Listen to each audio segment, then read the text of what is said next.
Hello दोस्तों, स्वागत करते हैं एक बार फिर से आपकी अपनी YouTube channel Bihar board study point में। दोस्तों, आज के इस इम्पोर्टेंट वीडियो हम डिस्कस करने जा रहे हैं बिहार बोर्ड 12th क्लास के लिए केमिस्ट्री के मॉडल सेट फर्स्ट पे, जो कि दोस्तों बहुत ही बेहतरीन मॉडल सेट है। यह भारतीय भवन द्वारा प्रकाशित मॉडल सेट है और दोस्तों नेट पर जो उपलब्ध क्वेश्चन है दोस्तों उससे रिलेटेड है। तो उम्मीद करता हूँ आप इस वीडियो को अंत तक जरूर देखिएगा और इस वीडियो का लाभ लीजिएगा। अगर आपको दोस्तों थोड़ा भी 2026 का टारगेट 400 प्लस करना है तो उम्मीद करते आप इस वीडियो को कुछ देर देखकर देखिए कि किस तरह का क्वेश्चन है। यानी कम से कम दोस्तों 5 से 10 मिनट आप ज़रूर से ज़रूर देखिए और उम्मीद करते हैं आपको अच्छे लगे वीडियो। अगर अच्छा लगा तो आप पूरा देखिएगा और लाइक ज़रूर कीजिएगा। कमेंट में भी बताइएगा कि आपको कैसा लगा यह क्वेश्चन। तो चलते हैं दोस्तों, अपने समय को ध्यान में रखते हुए अपने टॉपिक और इस वीडियो का पहला क्वेश्चन यहाँ पर दोस्तों दिया हुआ है। इस मॉडल सेट का पहला क्वेश्चन दोस्तों कह रहा है कि एक आयनिक यौगिक में AION इकाई सेल के धन के कोनों पर है तथा B आयन फलकों के केंद्रों पर हैं। इस यौगिक का सरलतम सूत्र होगा। यानी A इन और B इन ऑन दिया हुआ है, तो दोस्तों इनका कहते हैं यौगिक सूत्र क्या होगा। A में A3B, B में है A2B, C में A3B और D में AB। तो दोस्तों इनका जो यौगिक सूत्र होगा दोस्तों होगा AB3। इस ऑप्शन में से बिल्कुल राइट आंसर होगा। नेक्स्ट क्वेश्चन है, निम्नलिखित में से बेरवादार ठोस कौन सा। बेरवादार ठोस कौन सा। A हीरा, B ग्रेफाइट, C सामान्य लवण और D गलास। तो बेरवादार ठोस पूछ रहे हैं दोस्तों जिसमें रवा ना हो, तो वो दोस्तों है कौन सा, तो हीरा है। इसका ऑप्शन नंबर A बिल्कुल राइट आंसर है। इसके बाद दोस्तों जितना है सब में रवा पाया जाता है तो इसको रवादार ठोस कहेंगे। नेक्स्ट क्वेश्चन यहाँ पे दोस्तों दिया हुआ है कि एक धातु जिसकी बनावट दोस्तों दिया हुआ है एक धातु जिसकी बनावट हेक्सागोनल क्लोज पैक्ड आकृति है उसकी समन्वय संख्या होती है। A में 6, B में 12, C में 8 और D में 4। तो दोस्तों यहाँ पे हेक्सागोनल क्लोज दोस्तों दिया हुआ है। इसके बारे में दोस्तों जान लेते हैं कि यह क्या है। दोस्तों हेक्सागोनल क्लोज पैक जो है दोस्तों यह एक क्रिस्टलीय संरचना है जिसमें परमाणु इस तरह से व्यवस्थित रहता है दोस्तों कि इसका जो स्थान होता है उसका अधिकतम उपयोग किया जा सके। दोस्तों कोई यहाँ पे है तो कोई यहाँ पे, इतना स्थान रहता है दोस्तों कि कुछ और चीज़ में उपयोग कर सकते हैं। इसमें दोस्तों पहली जो व्यवस्था होती है वो AB होता है, फिर दोस्तों AB होता है, फिर इसी तरह के बढ़ते रहता है दोस्तों। तो इसे क्या कहते हैं, हेक्सागोनल क्लोज पैक्ट कहते हैं। तो इनमें कहते हैं कि इसकी समन्वय संख्या कितनी है। तो दोस्तों इनकी जो समन्वय संख्या होती है दोस्तों वो होती है 12। इसका ऑप्शन नंबर B बिल्कुल राइट आंसर है। नेक्स्ट क्वेश्चन यहाँ पर दोस्तों दिया हुआ है कि घनाकार क्रिस्टल में बेब्रेस जालकों की संख्या होती है A 3, B 1, C 4 और D 14। तो घनाकार क्रिस्टल में जो बेब्रेस जालकों की संख्या होती है दोस्तों कितनी होती है। सबसे पहले हम जान लेते हैं कि बेब्रेस जालक कहते हैं किसको। दोस्तों बेब्रेस जालक वह त्रिविमीय बिंदु होता है दोस्तों, त्रिविमीय बिंदु होता है की नियमित व्यवस्था है जिसमें प्रत्येक बिंदु का परिवेश बिल्कुल समान होता है।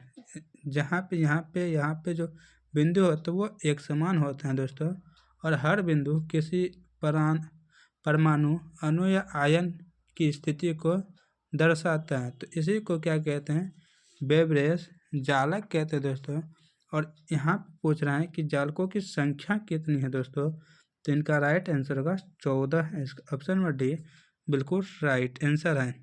नेक्स्ट क्वेश्चन है, सदृश परमाणु वाले एक फलक केंद्रित घनाकार इकाई सेल में चतुष्फलकीय रिक्तियों की संख्या ए 8, बी 4, सी 6 और डी 12। तो दोस्तों यहाँ पे चतुष्फलकीय रिक्तियों की संख्या पूछ रहा है, तो इनका बिल्कुल राइट आंसर है 8। इस ऑप्शन नंबर ए बिल्कुल राइट आंसर है। नेक्स्ट क्वेश्चन है, निम्न में से कौन आयन जलीय घोल में सबसे अधिक अस्थायी है? ए Mn2 पर पावर 2 प्लस, बी Cr पर पावर 3 प्लस, सी Ti पर पावर 3 प्लस और डी भी पर पावर 3 प्लस। तो आयन जलीय घोल में सबसे अधिक जो अस्थायी होता है दोस्तों वो होता है Cr पर power 3 plus. Option number B बिल्कुल राइट आंसर है।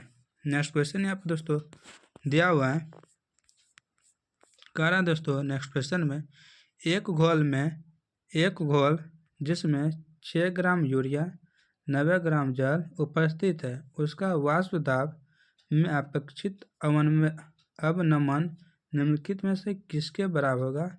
यहाँ पे 4 ऑप्शन दिया हुआ है, इनमें से किसके बराबर होता है दोस्तों? तो यहाँ पे जो इनका दोस्तों जो दिया हुआ है 6 ग्राम यूरिया दिया है, 90 ग्राम जल दिया हुआ है दोस्तों, यह दोनों दिया है। सूत्र हमको पता है दोस्तों, सूत्र क्या पता है हमको कि वाष्प दाब में अपेक्षिक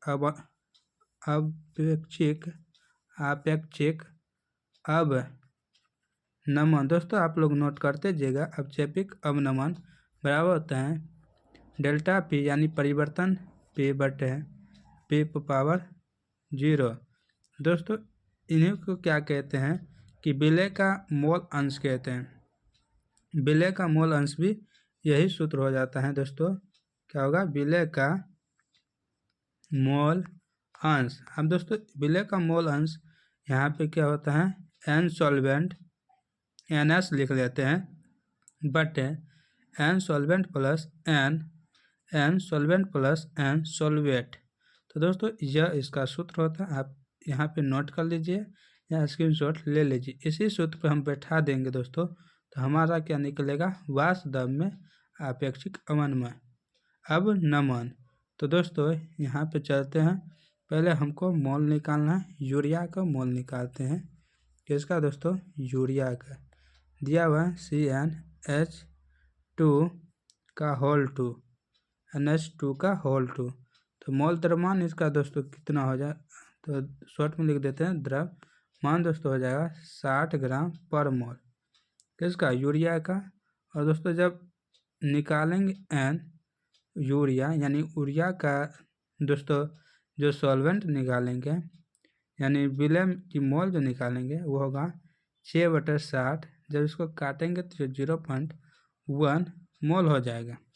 ठीक है, इतना आप समझ गए। चलते हैं आगे की ओर दोस्तों। अब जल का निकालते हैं। किसका? जल का दोस्तों होता है H2O। और दोस्तों इसका मोल द्रव्यमान कितना होता है? मोल द्रव्यमान बराबर होता है 18 ग्राम। कितना होता है? 18 ग्राम। दोस्तों 16 तो ऑक्सीजन का हो गया और 2 इसका, 16 2 18 ग्राम मोल हो गया। तो इसका भी एन दोस्तों वाटर का निकालते हैं, तो ये हो जाएगा दोस्तों 90। कितना होता है? 90/18, 18 पंचे 90, तो 5 मोल हो गया दोस्तों। यह दोनों आप नोट कर लिए। तो दोस्तों इसी को हम बैठा देंगे सॉल्वेंट वाला सूत्र पे, यानी कि NS प्लस NS। तो ये सॉल्वेंट होता है और यह दोस्तों सॉल्यूट होता है और यह सॉल्वेंट होता है दोस्तों। इसे बैठा देंगे। हमारा निकला था 0.1, फिर 0.1 प्लस 5 दोस्तों, यह हो गया 0.1 बटे 0.5 दोस्तों। कितना हो गया? 5.1 होगा। तो यह दोस्तों जब जोड़ेंगे तो 5.1 होगा। ये ख़त्म दोस्तों 1 बटे, जब इसको हम करेंगे दोस्तों गुना या भाग, यहाँ पे भाग ना होगा तो भाग करेंगे तो ये हमारा हो जाएगा 0.0196। तो इसी को हम दोस्तों बराबर कर देते हैं 0.02, क्योंकि दोस्तों यहाँ पे 9 है। तो यहाँ पे जब भी 5 से अधिक होता है तो इसको दोस्तों आगे वाला में जोड़ देते हैं। तो यहाँ पे इनका राइट आंसर 0.02 होगा। ऑप्शन नंबर ए में राइट आंसर है। उम्मीद करते हैं दोस्तों आपको यह बात समझ में आ गई होगी। तो चलते हैं नेक्स्ट क्वेश्चन की ओर। नेक्स्ट क्वेश्चन है, कुहासा क्लोराइड विलयन में ए द्रव कण गैस में परिक्षेपित रहते हैं। बी, गैसीय कण द्रव में परिक्षेपित रहते हैं। दोस्तों उसके बाद है सी, ठोस कण द्रव में परिक्षेपित रहते हैं। और डी, ठोस कण गैस में परिक्षेपित रहते हैं। तो दोस्तों क्वासा कोलाइड विलयन में दोस्तों यह द्रव कण गैस में परिक्षेपित रहती हैं। इसका ऑप्शन नंबर ए बिल्कुल राइट आंसर है। नेक्स्ट क्वेश्चन है, निम्नलिखित में कौन अनुसंख्य गुण नहीं है? ए, प्रासरण दाब, बी, क्वथनांक का उन्नयन, सी, हिमांक का अवनमन और डी, वाष्प दाब। तो अनुसंख्यक गुण नहीं है दोस्तों, इनमें से वो कौन सा है? तो वाष्प दाब नहीं है। ऑप्शन नंबर डी बिल्कुल राइट आंसर है। नेक्स्ट क्वेश्चन यहाँ पर दोस्तों दिया हुआ है कि निम्नलिखित में कौन अर्ध पारगम्य झिल्ली से निकल पाते हैं? ए, विलायक के अणु, बी, विलय के अणु, सी, जटिल आयन और डी, सरल आयन। अर्ध पारगम्य झिल्ली से कौन निकल पाते हैं इन चारों में से दोस्तों? तो वह है विलायक के अणु। इस ऑप्शन में ए बिल्कुल राइट आंसर है। नेक्स्ट क्वेश्चन है, अपने विद्युत रासायनिक समतुल्य के बराबर मात्रा जमा करने के लिए कितनी विद्युत धारा 0.25 सेकेंड तक प्रवाहित करनी होती है? तो दोस्तों यहाँ पे यह टाइम दिया हुआ है दोस्तों, और हमसे रासायनिक समतुल्य के बराबर पूछ रहा है कितना प्रवाहित करना पड़ेगा विद्युत धारा। तो दोस्तों यहाँ पे इनका जो दोस्तों सूत्र हैं और जैसे ये बनेगा ये आपको हम बताते हैं, आप अपने नोटबुक पर नोट करते जाइएगा। दोस्तों जमा होने वाली मात्रा हमको दिया हुआ है विद्युत समतुल्य रासायनिक समतुल्य के बराबर। इसी को जमा होने वाली क्या मानते हैं? मात्रा मान लेते हैं। और दोस्तों समय हमको दिया हुआ है, यहाँ पे समय दिया हुआ 0.25, यह आपको पहले नोट कर लेना है। तो आप नोट कर लिए। तो चलते हैं अब इसके बाद आगे की क्रिया देखते हैं। सूत्र हमको पता है फैराडे के प्रथम नियम से दोस्तों, M बराबर ZIT क्या होता है? ZIT, जिसमें M द्रव्यमान होता है, Z विद्युत रासायनिक समतुल्य होता है और I विद्युत धारा होता है, और यहाँ पे T जो है दोस्तों यह समय होता है। इस सूत्र पर हम बैठा देंगे। तो हम तो पहले माने थे जमा होने वाली मात्रा और विद्युत रासायनिक समतुल्य दोनों बराबर है, तो M की जगह हम Z मान लेते हैं। Z बराबर ZIT, तो यह दोनों दोस्तों 1 होगा कट के, यह दोस्तों कट के 1 हुआ, तो IT यहाँ पे बच गया, यह कट गया तो IT बच गया। अब IT बचा तो हमको I निकालना है ना, विद्युत धारा।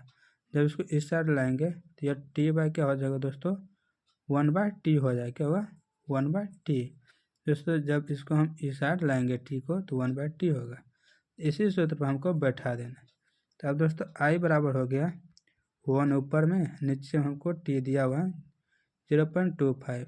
दोस्तों दशमलव उड़ गया ऊपर 100, तो 2500 के 100, तो I बराबर 4। अब विद्युत धारा का SI मात्रक दोस्तों होता है एम्पियर, तो यहाँ पे A लगेगा। तो क्या होगा? तो 4 एम्पियर होगा। तो दोस्तों यहाँ पे इसका जो राइट आंसर होगा 4 एम्पियर। इस ऑप्शन नंबर बी बिल्कुल राइट आंसर है। तो चलते हैं दोस्तों नेक्स्ट क्वेश्चन की ओर। नेक्स्ट क्वेश्चन है, विशिष्ट चालकता की इकाई होती है ओहम पर कुल centimetre, B ohm per centimetre square, C ohm per ohm centimetre और D per ohm centimetre square.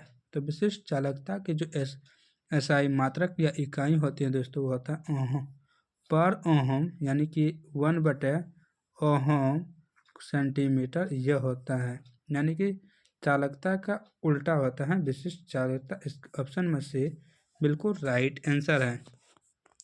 Next question यहाँ पर दोस्तों दिया हुआ है, कहता है किसी पदार्थ की अभिक्रिया की दर निम्नलिखित में किस पर निर्भर करता है? ए परमाणु द्रव्यमान, बी समतुल्य द्रव्यमान, सी अणु द्रव्यमान और डी सक्रिय मात्रा।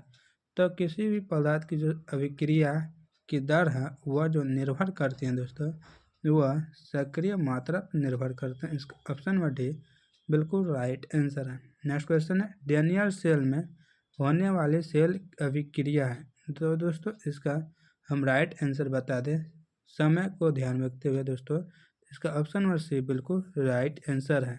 चलते हैं दोस्तों नेक्स्ट क्वेश्चन की ओर।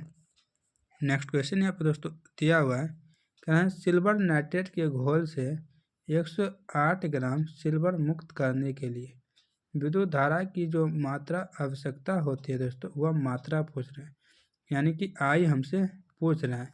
और दिया हुआ है सिल्वर Ag घोल कितना ग्राम दोस्तों, 108 ग्राम। तो दोस्तों चलते हैं इसको बनाते हैं, आप समझिएगा बढ़िया से ध्यान से। चलते हैं दोस्तों, कहते हैं सिल्वर नाइट के घोल से इतना ग्राम सिल्वर हमको यानी कि Ag हमको मुक्त करना है। इसको मुक्त करने के लिए जो विद्युत धारा होता है आई दोस्तों, वो पूछ रहा है कितना होगा। तो चलते हैं इसको बनाते हैं। सबसे पहले हमको दोस्तों दिया हुआ है Ag 108 ग्राम, हम दर्शा दिए यहाँ पे। फिर Ag का परमाणु द्रव्यमान होता है जो ये दिया हुआ वही परमाणु द्रव्यमान हो गया। तो Ag का आयन संयोजकता कितना होता है दोस्तों, 1 होता है। कितना, इसका आयन संयोजकता 1 होता है, यह आप ध्यान रखिएगा या लिखते जाइए। तो फिर Ag का जो रासायनिक समतुल्य होता है दोस्तों, वह इसी के बराबर होता है, रासायनिक समतुल्य दोस्तों 108 के बराबर ही है। तो दोस्तों हम जानते हैं कि 108 ग्राम Ag बराबर 1 ग्राम समतुल्य Ag के। तो निष्कर्ष यहाँ से निकल जाता है दोस्तों कि 108 ग्राम Ag मुक्त करने के लिए आवश्यक विद्युत धारा जो होगा दोस्तों, विद्युत धारा यहाँ पे फिर से आपको लिख दे, 108 ग्राम Ag मुक्त करने के लिए दोस्तों, करने के लिए जो आवश्यक विद्युत मात्रा है दोस्तों, यानी आई जो है दोस्तों, वो 1 फैराडे होता है। क्या होता है दोस्तों, 1 फैराडे होता है। और 1 फैराडे का मान होता है 96,500 कूलम, यानी सी। तो दोस्तों या तो आप 1 फैराडे देखिए या तो 96,500 कूलम देखिए। तो यहाँ पे 1 फैराडे दोस्तों दिया हुआ है, तो इसका ऑप्शन नंबर सी बिल्कुल राइट आंसर है। या तो 96,500 कूलम आप याद रखिएगा दोस्तों। यह भी क्वेश्चन बहुत बार पूछा गया है कि 1 फैराडे बराबर कितना होता है, 96,500 कूलम, यह भी आप याद रखिएगा। चलते दोस्तों नेक्स्ट क्वेश्चन की ओर। नेक्स्ट क्वेश्चन यहाँ पर दोस्तों दिया हुआ है ए बी का परिवर्तन द्वितीय कोटि की अभिक्रिया है। क्या है, द्वितीय कोटि की अभिक्रिया। यदि ए का सांद्र दुगुना कर दिया जाए तो प्रतिक्रिया की दर निम्नलिखित में कौन सा गुणक से बढ़ता है, ए 1/4, बी 2, सी 1/2 और डी 4। तो दोस्तों इनका जो राइट आंसर दोस्तों वो होगा 4 गुना। इसका ऑप्शन नंबर डी बिल्कुल राइट आंसर है। नेक्स्ट क्वेश्चन है अधिकांश प्रतिक्रियाओं के लिए ताप गुणक निम्नलिखित में किसके बीच होता है, ए एवं 3, बी 2 एवं 3, सी 1 एवं 4 और डी 2 एवं 4। तो दोस्तों अधिकांश प्रतिक्रियाओं के लिए ताप जो गुणक होता है दोस्तों, यह पूछ रहा है किसके बीच होता है, तो 2 और 3 के बीच होता है। इसका ऑप्शन नंबर बी बिल्कुल राइट आंसर है। नेक्स्ट क्वेश्चन यहाँ पर दोस्तों दिया हुआ है, कहता है कोलाइडी विलयन में कोलाइडी कणों का आकार होता है, ए 10⁻⁶ -10⁻⁹ मीटर, बी 10⁻⁹ -10⁻12 मीटर, सी 10⁻5 -10⁻9 मीटर और डी 10⁻12 -10⁻19। तो कोलाइडी विलयन में कोलाइडी कोनों का आकार पूछ रहे हैं दोस्तों, तो यह होगा दोस्तों 10⁻⁶ से -10⁻9 मीटर, यानी कि 10 पावर दोस्तों माइनस घट के 0 होता है, तो ऐसे यहाँ पे माइनस हो गया, ऊपर वाला जुट जाता है दोस्तों, 15 हो जाता है। यहाँ पे ऑप्शन नंबर ए बिल्कुल राइट आंसर है। नेक्स्ट क्वेश्चन जानने से पहले दोस्तों अगर आप इस चैनल पर नए हैं तो इस चैनल को जरूर कर ले इसी तरह के मॉडल सेट लेने के लिए, और उम्मीद करते हैं आप इस चैनल को पहले से ज्वाइन किए होंगे।